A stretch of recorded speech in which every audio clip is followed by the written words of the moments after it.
guys, welcome ulit sa Psychology of Freedom.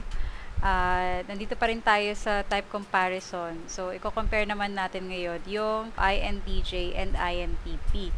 So, ano ba talaga yung differences nila? So, una-una, discuss natin yung similarities nila. Pareho silang abstract. So, they always talk about the what ifs, what might happen, mga ganon. Very future-oriented. Tapos, pangalawa, pareho silang pragmatic. Ibig sabihin, they do what works. So, hindi sila yung parang mga taong they do what is proper. They just do what works, even though it might break the social rules. And they apologize later. Ganon. Unlike yung mga affiliative na tao na they always ask for permission for anything that they will do. Tapos, lastly, systematic sila. Lagi silang merong system sa buhay nila. So, they always have this,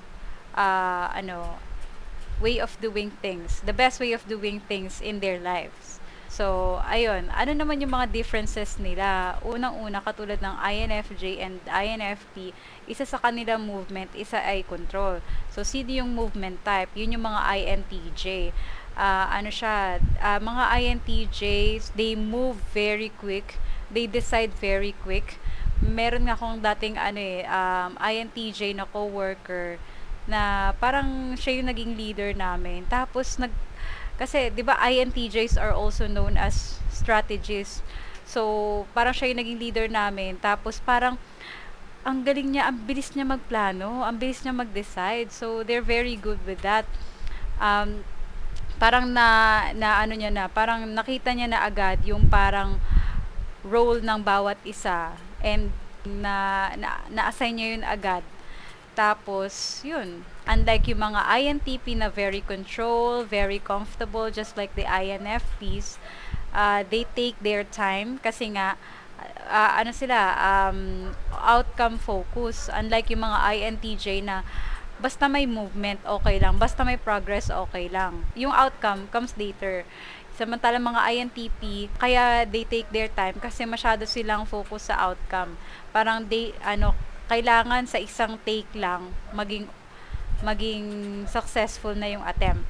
Samantalang INTJ, since progress focus siya, they attempt after attempt after attempt. So, parang ganon. Tapos, isa pa pala sa mga similarities nila, pareho silang introverted. So, ibig sabihin, they respond.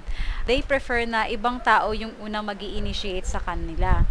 So, they just respond. Tapos, isa pa sa mga differences, INTJ, just like the INFJs, very direct, very directive. Parang, kung ano yung question, sasagutin lang nila in a direct manner. Wala na ding paligoy-ligoy. Katulad ng mga INFJ. Samantalang yung INTP, para ding INFPs na very storyteller kung makapagkausap. So, ganun. Yun yung differences nila. Tapos, sample naman ng mga INTJs in real life. Kung kilala nyo si Mark Zuckerberg, isa siyang INTJ, yung founder ng Facebook. Ayan, INTJ siya. Tsaka si Robert Kiyosaki na, isa ding one of the financial gurus. Yan. Tapos, mga sample naman ng INTP, si Carl Jung himself is an INTP. Nag-innovate nitong Jungian psychology. Siya ay isang INTP. And parang si Einstein din ata, isang INTP. So, ayun. Kung fictional character naman, syempre, depende ulit sa mga writers, pero overall, ang INTJ natin, si Gaara sa Naruto. Tapos, ang INTP naman natin, si Neji. Yun. So, para mas maging relatable, di ba? Kasi mas popular sa mga kabataan yung mga anime characters. So, punta na tayo sa cognitive functions. Kasi, dun talaga natin magdi-differentiate yung two. So, actually, yung cognitive functions nila is totally opposite. So, yung mga INTJ, meron silang NI hero. Ibig sabihin ng NI, all about what person wants, all about one's person's future, willpower, intention, yun yung NI. So, etong mga INTJ, very heroic when it comes to what they want. They always know what they want, and yung mga NI users, kailangan silang bigyan ng freedom of choice kasi they are about what they want. So if you don't give them the freedom of choice, pwede silang magkaroon ng rage with their SE inferior. So we'll talk more about that later. So ayun, yung mga INTP naman, meron silang TI hero. Nga pala, yung NI is introverted intuition. Ang TI naman is introverted thinking function. So, di ba mga INTP merong introverted thinking hero? Ibig sabihin, they are the masters of logic. Very logical to mga taong to. Parang kumbaga, no one can beat them when it comes to logic. Not even TI parents. So, ako meron akong friend which is an INTP. Tapos, since we're both TI user, parang may kind of competition. Pero one thing is for sure, hindi ko siya matatalo. I know that an INTP is always right.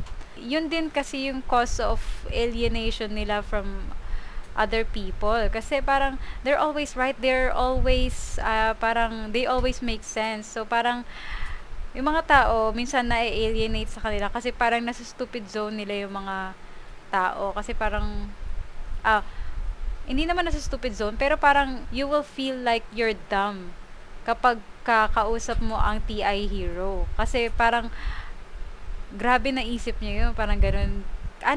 Automatic kasi sa kanila yun turn on lagi yung logic nila So, yung TI nga, di ba, is about logic, it's about true or false judgment, it's all about one's own thinking. So, yun. Punta naman tayo sa parent function ng mga INTJ. So, ano yung parent function nila? Extroverted thinking. Ano ba yung extroverted thinking? It's all about what other people think. So, yung mga INTJ, they are always aware of what other people think. Tapos, kapag kausap mo ang TI parent, kailangan lagi kang merong, yung references. Bakit mo nasasabi yung sinasabi mo? Ano yung basis mo? Sila yung laging nag-challenge ng thinking ng ibang tao. Kumbaga, parang, paano mo nasabi yan? Saan mo kinuha yan? Ganun yung mga INTJ and ISTJs kasi they have TE parent. Kasi nga pessimistic siya, di ba? Pag parent function yan, you feel like it's your responsibility to challenge yung thinking ng ibang tao. You challenge them to verify what they think, if it's really true. Kung lahat ba ng mga data available is they were able to include, 'di ba? Ganyan yung TE parent. Tapos TE kasi is also about status. So for an INTJ, their status is very important. That's why they collect credentials. Sila yung mga tipong would want to continue their studies, to further their masteral or to take doctorate degrees. So, ganun. Sila yung usually attracted to those kind of things. So, ayan, yung TE parent. So, since may TE parent yung mga INTJ, kaya sila tinawag na mastermind, magaling silang mag-collect ng reference points, magaling silang mag-collect ng information, important information sa isang book or something. Magaling sila niyan. Kaya nga they are called the mastermind kasi they can master a skill within a short period of time. Anyway, let's go to the parent function ng mga INTP naman. Just like the INFPs, meron silang extroverted intuition parent. So, ano ulit tong extroverted intuition? Ito yung other people's future, what people might do. Another is what other people want. Since parent function siya, they are very responsible when it comes to giving what other people want. So, they don't just give what people want irresponsibly, just like the NE heroes. Parang they give what people want na responsibly. Parang, is this really what they want? Parang may pessimism yung parent function Kaya they try to verify. Kesa dun sa mga hero function na parang irresponsible, hindi naman sa irresponsible, pero it's always on. It's always on. They're just giving what other people want. Pero pag NE parent yan, they're more accurate in predicting what other people's future would look like, in giving what other people want. So, ganon. Dun naman sa child function ng mga INTJ, they have introverted feeling child. So, they are childlike when it comes to what they feel. So, 'di ba, introverted feeling is all about one's own feeling. Tapos it's also about one's own morals and principles. So, very innocent yung mga INTJ when it comes to that. So, since child function siya, dito yung merong infinite energy. Minsan, mas energetic pa to kaysa sa hero function natin. So, ayan. Tapos, contrary sa mga iniisip ng ibang tao na ang mga INTJs, thinkers yan. Hindi. They are more feelers than what they think. Kasi, source function nila yung introverted feeling. Oo, they are aware of what other people think, pero hindi sila ganun ka-aware when it comes to what they think. Kasi mababa yun sa cognitive functions nila. Mas aware pa sila of what they feel. So, para ganun. Kaya nga, madalas yung mga INTJs na medyo may pagka-moody. Kasi nga, FI child yan eh, di ba? Walang limit. So, parang, pag na-trigger yung FI child, they will just do what they feel like doing. They will just follow what they feel. So, parang ganun siya. So, sa mga INTP naman, ang child function nila is introverted sensing. Ano tong introverted sensing? It's all about the past. It's all about duty. It's all about loyalty. It's all about comfort. So, mga INTP, they are childlike when it comes to their loyalty, just like the INFPs. Very defined sila, very innocent sila when it comes to that. They can be one of the most loyal.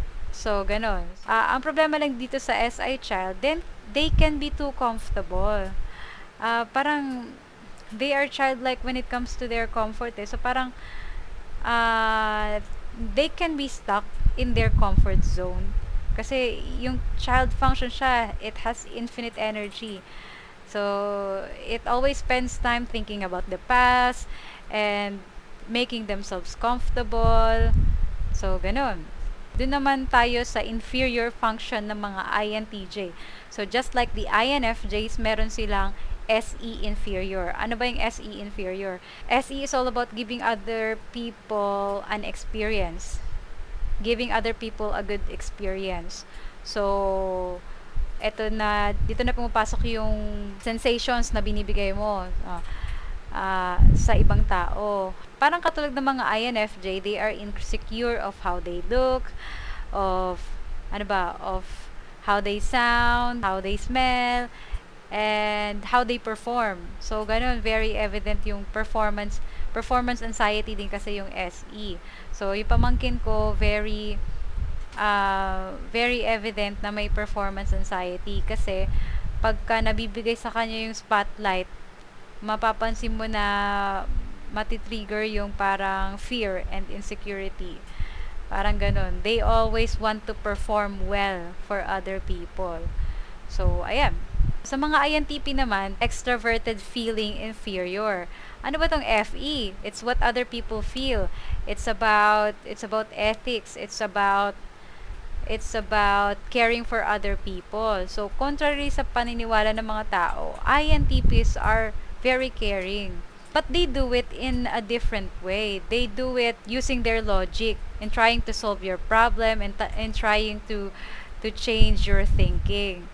Pero, they come off as parang all-knowing or laging tama sa ibang tao. Kaya ganon, they might alienate those people.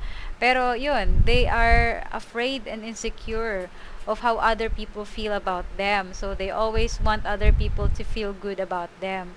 So, ganyan yung mga INTP. Another term for FE inferior is social anxiety. So, itong mga INTP may social anxiety yan. I think isa sa mga example pala ng INTP si Bill Gates. So, ganun yung itsura ng mga INTP, yung mga nerd. Yan, sila yan. They look like nerds. Kasi nga, they're all about what they think. They are masters of logic. So, Ayun, 'di ba nga si Neji nga, 'di ba? From a young age, na-consider siya as genius. Kasi ganun nga talaga yung mga INTP. They're very they're very good thinkers. No one can beat them when it comes to logic. Tapos ayun. Dun naman tayo sa unconscious side of an INTJ and an INTP's mind. So, unconscious, ibig sabihin, least yung awareness natin dito. Ego, medyo aware pa tayo dyan. Pero yung pagdating sa unconscious, depending on your maturity, you might not be aware of those, dun sa mga yon. Tapos, sa unconscious part ng INTJ, meron silang extroverted intuition nemesis. Bakit siya tinawag na nemesis? Kasi dito nag-exist yung worries natin.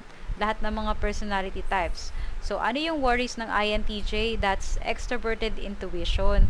They always worry about other people's intentions, what they might do, other people's future, ganon. So, parang yung mga cognitive functions natin on our unconscious mind, parang we talk about it in a negative light. So, parang, ayun, ang mga INTJ, they can have paranoia sa intentions ng ibang tao. That's why they don't trust anybody. Yun yung isa sa mga problems nila, which causes further, further alienation from other people. Kasi, no matter what other people do, parang kahit na na-exhibit na nila yung parang mga bagay na ginawa nila to gain trust from an INTJ, sometimes it can't be enough for an INTJ. Lalo na kung unconscious focus sila, they're always worried. So, ganun. Just like yung mother ko kasi is an INTJ. So, parang, hindi siya tiwala na, although we understand naman, di ba? Hindi siya tiwala na maganda yung intention ng anak niya. Parang ganun siya. Kahit na sarili niya anak yun, di ba? So, parang ganun. Kasi nga naman, they are heroic when it comes to their intention. So, automatic, they will worry about the intention and future of other people. So, on the other hand, yung mga INTP naman, meron silang extroverted thinking nemesis. Ang worries nila is about what other people think. They are always worried na syonga-syonga yung mga tao. They don't think ganon. So, ito din yung further nakakapag-alienate sa mga tao. Doon naman tayo sa critic function naman ng mga INTJ. So, critic function nila, introverted thinking. So, they always criticize what they think. They don't believe na what they think is, parang they don't feel like they are smart enough, which causes them to always utilize their extroverted thinking parents. So, they always collect information from what other people think. Kasi nga, they don't rely on their own thinking. So, parang evidence sa pamangkin ko na parang, kasi nga, they criticize their own logic eh. So, parang, kailangan manggaling yun sa experts, sa mga taong with credentials, para mapagkatiwalaan yun ng INTJ. So, ganon. When it comes to INTJ kasi, parang mataas yung standard nila pagdating sa sarili nilang thinking. So, kailangan i-collect nila yung all of those informations for them to be able to be confident with what they think. So, ganun siya. Tapos, yung mga INTP naman, meron silang introverted intuition, critic yan. Kini-criticize nila yung own future nila, what they really want, and yung sarili nilang intentions. So, parang, di ba, sabi nga natin, si Neji ay isang INTP. So, parang, as a metaphor, dun sa nangyari sa kanya, na parang, feeling niya, kinikriticize niya yung own future niya, na feeling niya, ito na yung destiny niya. Feeling niya, parang, Alam niya na yung mangyayari sa kanya. Ganun na yung thinking niya. Ni-criticize niya yung sarili niyang future na it will not be different from the previous generation. Not until Naruto came in para sabihin sa kanya na you have a choice. You can exercise your freedom of choice. So parang hindi ka trapped. So parang dahil dito sa NI critic ng mga INTP, they don't allow themselves to want anything. Parang they criticize themselves kasi they might want the wrong things. Kaya nga lalong nasa stuck sa comfort zone ng mga INTP. Even though they're really brilliant, they can really innovate. Pero they can be stuck in their comfort zone kasi nga they don't allow themselves to want anything. Tapos doon naman tayo sa trickster function ng mga INTJ. Anong trickster function ng mga INTJ? Extroverted feeling. It's all about what other people feel. So, wala silang awareness. It can be tricky kasi di nila alam kung ano yung social rules, ano yung what might hurt other people, ano yung feelings ng ibang tao, what is socially acceptable. Wala silang awareness noon. Kaya they can come off as parang jerks, ganyan, just like Gaara, di ba? He's not aware of what other people feel. That's why parang na-vilify siya dun sa Naruto series. Kasi nga, he has FE trickster. Parang lahat natatakot sa kanya kasi hindi niya alam kung yung sinasabi niya or yung ginagawa niya nakakasakit na sa ibang tao. So, that's how FE trickster works. So, pero as people mature naman and gain wisdom, or as they use more of parang yung unconscious side of our minds, it gains awareness as time goes by. So parang gano'n, nagigain siya ng maturity. As time goes by, we become more aware of our trickster function. So gano'n yun. Kaya very obvious, 'di ba, si Gaara is an INTJ because he has FE trickster. So next naman sa mga INTP, ano yung trickster function nila? It's SE. So ano ba yung SE? It's about reality. It's about how you come off to other people. Physical awareness. So itong mga INTP, wala silang awareness of how they come off to other people. Kaya nga parang how they dress, very plain. Parang 'di ba, just like Bill Gates, yung mga common na nerd people na parang very plain yung mga suot kasi nga wala silang awareness of the experience they are giving to other people, of the sensations they are giving to other people. So, meron nga akong friend na parang nawiwirdohan na sa kanya yung ibang mga classmates namin, pero siya parang hindi siya aware. Hindi siya aware sa reactions ng ibang tao sa kanya. So, SE din kasi is watching other people's reaction towards you. So, mga INTP, just like the INFPs, wala silang awareness dyan. So, ganun. Wala din silang awareness sa physical reality. Yung parang, hindi sila ganun kagaling when it comes to troubleshooting yung mga hardware, yung mga machines, ganyan. So, pero they can use naman their TI logic when it comes to those. Pero mas more on sa abstract sila, mas more on naka-attach yung logic nila into the future, what might happen, kesa dun sa reality, which is the now. That's SE, yung now. Tapos, yun nga, last na function ng mga INTPs and INTJs, yung sa INTJ, yung introverted sensing demon. Baka siya tinawag na demon. Ito na yung parang least awareness in your mind. Wala ka ng mental space for this. So, mga INTJ, just like the INFJs, they don't care about their own comfort and experience. And kaya din siya tinawag na demon function. Kasi 'di ba ang SI is all about one's own past. So, INTJs and INFJs, they only remember yung mga painful past experiences.